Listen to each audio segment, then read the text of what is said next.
Good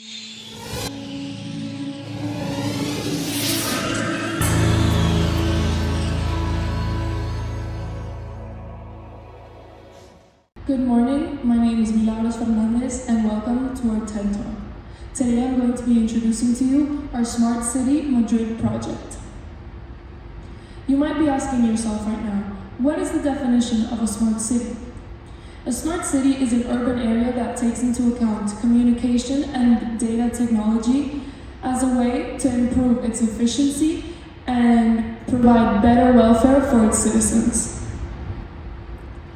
A smart city has four main aspects, those being smart governance, smart living, smart environment, smart mobility, and smart economy. Although all of these aspects are vital, we are going to be focusing more on smart environment, living, and mobility. So, which city do we want to transform into a smart city? You may have guessed it by now, but our choice city is Madrid.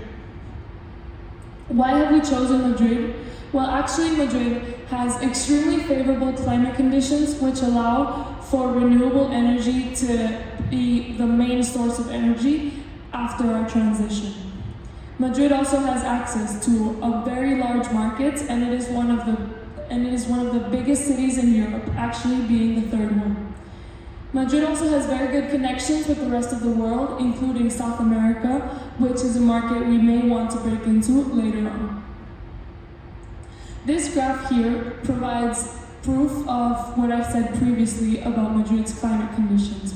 Here we can see the capacity of renewable energy production in Madrid, and although demand is slightly greater in the winter, excess hydro and wind production cancels out any seasonal differences in price, allowing us to have constant renewable energy throughout the entire year. So what aspects are we going to focus on to improve in our city? Firstly, we're going to focus on transport.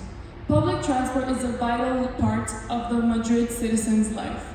The everyday commute focuses heavily on the buses and the metro system. We want to improve it and make it a much smoother commute every day for our Madrid citizens. Next, the energy. As I said before, Madrid has a lot of potential for renewable energy, and we want to ease that transition as quickly and efficiently as possible. And lastly, employment. Madrid has always suffered with a kind of mismatch between jobs available and people willing to work. So we want to provide a solution for that, which will bridge that gap between employers and employees. I will now introduce to you my colleague, Alexandra. My name is Alexandra, and I'm going to talk to you about the energy sector. But first of all, what is renewable energy? Renewable energy is energy that comes from a source that cannot and will not expire. First of all, I want to show you this graph. This graph shows you the electricity from renewable sources in the EU. What we can see from this graph above me here is that Spain has already higher average than the EU in general, however, is not 100%. If we compare it to what you can see here on Norway and Iceland, they already are above the 100%, which is where we want to be. But where is the renewable energy coming from? What you can see on this graph behind me is that the main focus within the EU is on wind and hydro. However, for us, as we are focusing our smart city on Spain, we want to focus it on the solar plants. As Spain has both the location and climate to increase this a lot. However, first of all, we have to look at the commodity prices and the commodities as well. What we can see from these three different commodities, which is gas, coal, and crude oil, is that there's a spike in the price by the end of 2020, and the prices, as we know today, are still increasing a lot due to these geopolitical tensions. This has also pressured the fossil fuels, so we will have to continue with the fossil fuels for a lot longer. As we know, that the prices are so high, and we also know that we have reduced the climate goals by 5 years, and we don't want to increase these more. However, this has also showed us that we need to focus more on the renewable energy sector and increasing this a lot more. So this is a prediction of how Spain will look like from the energy point of view from 2020 to 2050. And what we can see here is that coal is barely there on the graph, and we can see that there's a big increase in the solar sector. However, for our solution, we would also need to increase a lot more the battery storage, which is the purple on the graph here, as you can see. So, what is our solution? Our solution is to implement solar plants in every household, and they will all be operated through this Energy Saver app.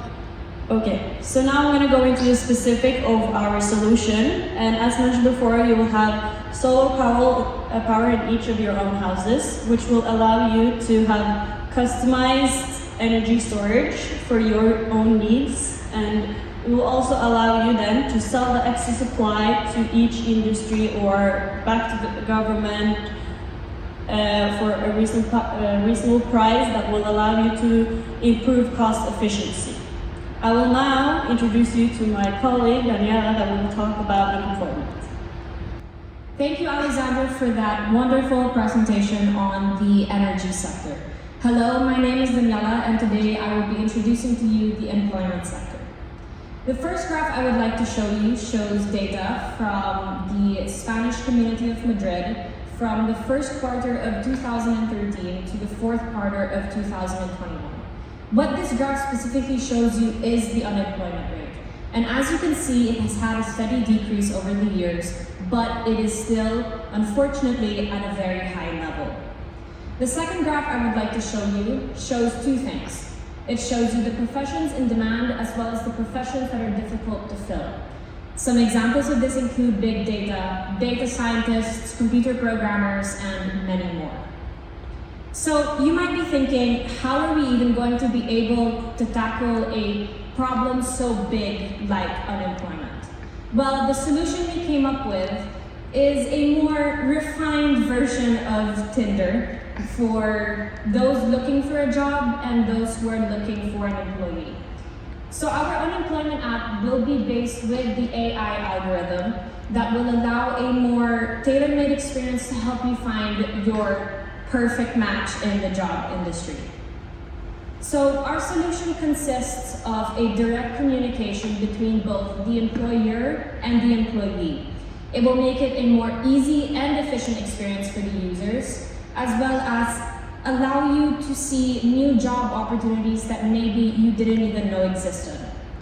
And lastly, like I said before, it is a very tailor-made experience as you are able to input your own preferences as well as your CV, your resume, and other documents you may feel is important. And through the AI algorithm, it will allow you to, like I said, make that potential match. Our main goal for this all is to foster and to build a collective know-how among our citizens. And we believe that through this app, we are one step closer to achieving that goal. Now I would like to introduce my colleague who will further explain the additional features.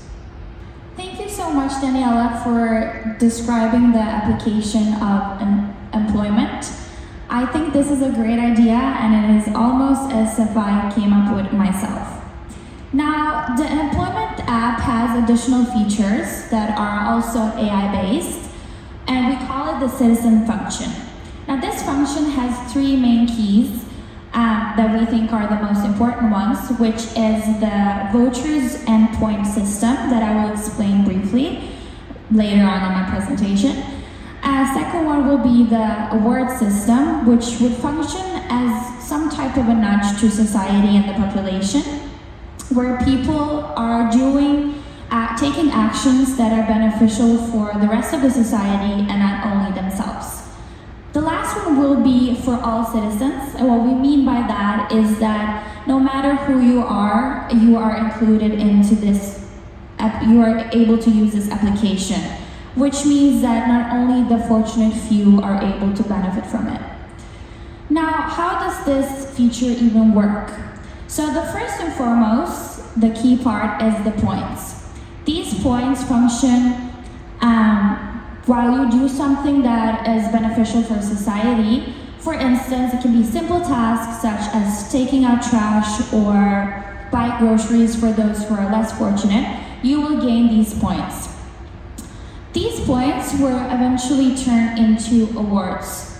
Oh, forgot to mention that these points will be collected with the AI algorithm where you upload what you have done, so the society and the function, the whole application knows that you actually did something.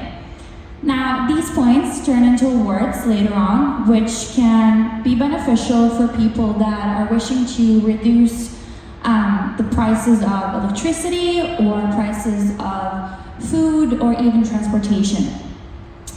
And this, as mentioned, is a way to unite the society where they don't only think about themselves. Lastly, we do think that this function will help reduce poverty for those who are less fortunate and unable to maybe buy the food themselves or struggle with when it comes to their economy. So this application will then help them to pay the bills. Now I'm going to give the microphone back to Milagros, who is going to explain the third function, which is transportation. Thank you, Daniela, for your introduction. Now, I will continue to explain to you our proposition for the transport section in our Madrid city project. We have been mentioning renewable energy several times throughout this presentation, but here I bring it to your attention once more. This graph shows you the percentage of renewable energy used in transportation throughout the European Union. As we can see, the levels in Spain are relatively low. Our aim for this project is to increase those levels as much as possible, especially in public transportation. Our idea is to transform every single public vehicle in Madrid into an electric, self-driven vehicle. These self-driven vehicles will be able to calculate and measure traffic and create the most optimal routes, which will increase the speed and efficiency as well as the ease of travel in general. Apart from that, we will create an application that unifies all of the existing Madrid transport applications into one, which will allow you to buy your tickets for any transport, to calculate your trips and times of arrival, as well as measuring the level of capacity of each vehicle to avoid overcrowding. Once again, to increase the ease of travel and increase the welfare of our citizens in their daily commutes. As I mentioned before, we will create electric self-driving vehicles. We will provide free Wi-Fi on all of them to make them as comfortable as possible. But apart from that, through the use of the application, our vehicles will have sensors that will be able to measure the demand of transport throughout the day, which will allow us to, according to the level of demand, provide more or less buses, and also give time for those who need to return to charge the perfect time when demand is low. This will allow us to provide 24-hour services even throughout the entire night, which will increase safety in our city as it will reduce the need for unnecessarily long transports in the night. That's all I have for our proposition in transport, but I will hand over the mic to Daniela, who will continue to explain how our strategy to transition into our smart city will go. Thank you, Milagros, for that very educational presentation on our transport sector. Now I will be introducing to you the strategies we plan to implement into our smart city to help make it the best smart city possible. The first strategy I will talk about is regulatory. What this means is that we will establish legal requirements on basically every aspect of our city. Next, we have market participation, which includes the storage of the electricity markets. Next, we have a business model, which will promote storage and its value chain at all levels, not just at the surface level or the supply level. Moving on, we have sector integration, which will develop the potential of green energy throughout our society.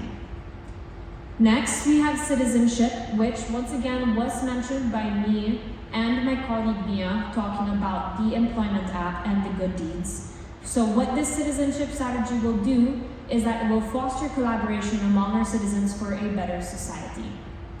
Then we have the levers of technology deployment, which means that we will support any type of R&D or technological investment that is brought to us by our citizens.